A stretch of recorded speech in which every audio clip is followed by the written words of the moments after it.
Let's now bring in Dr. Azar Jammine, who is the Director and Chief Economist at Econometrix, to talk about what this means for the country and our economy. Dr. Jammine, thank you for making time for us. So it was expected that we will see an interest rate hike. The question was, by how many basis points? How burdensome is this going to be on our economy and consumers? It will have some negative impact on economic growth in the short term. According to our calculations, the 0.5% interest rate hike probably reduces the potential GDP growth by 0.1% over the coming year.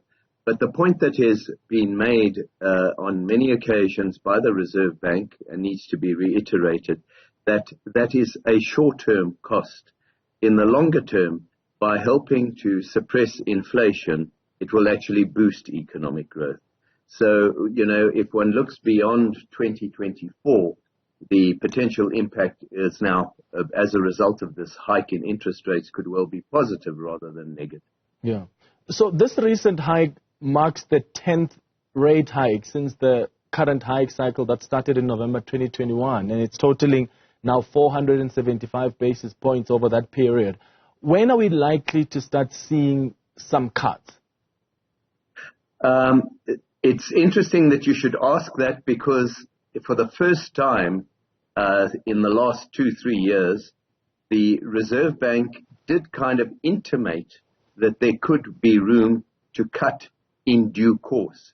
In other words, once it's brought its inflation rate down sufficiently, it may then feel inclined to cut, because it will feel that the inflationary cycle is now fading away.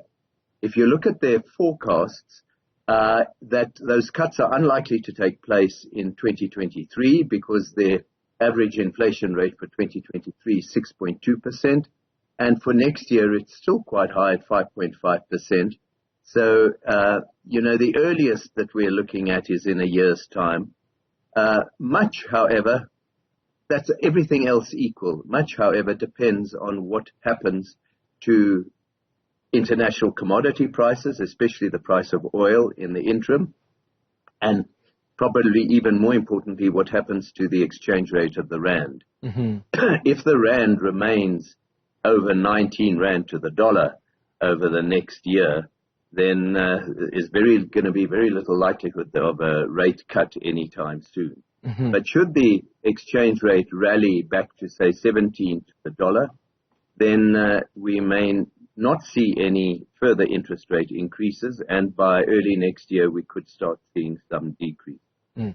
Is there an expectation that the U.S. Federal Reserve is now likely done with rate hikes, and could that mean our central bank can also somehow be expected to pause after this week's hike? I know you're saying perhaps not this year, but how much closer should we look at to what the U.S. Federal Reserve is doing? Unfortunately, yes, I think you're absolutely right to be looking at what the Federal Reserve Board's doing as an indicator of what interest rates around the world are doing.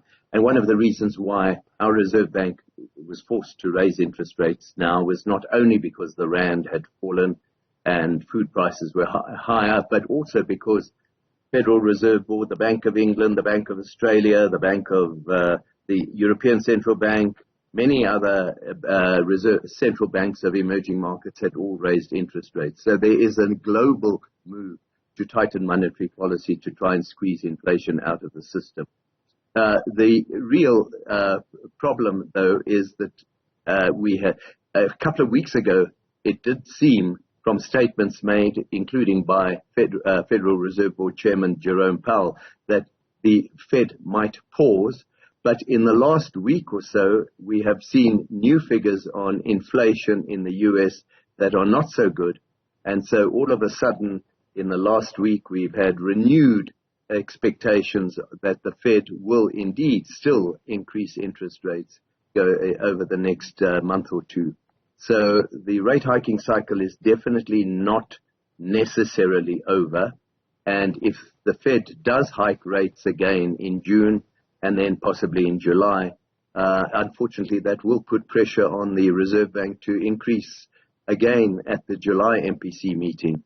probably not by more than 0.25%, but still to carry on increasing. Yeah. Do you think there's something government can do to try and reduce the impact of these increasing rate hikes on our economy? I mean, we're already dealing with a destructive energy crisis. The market could do with some positive news. Well, the easiest way is if you can rectify the energy crisis in the short term. That in itself will provide a huge boost to economic activity. Besides that, the government can't do all that much in the short term to actually boost economic growth. At the moment, confidence is really at a low, both amongst consumers and businesses. They feel the government has let them down badly. And at every turn, you're seeing negative news coming on stream. That to try and reverse that takes a while. And one will have to also see some political changes for that to happen. All right. Dr. Azar Jammine, thank you for making time for us.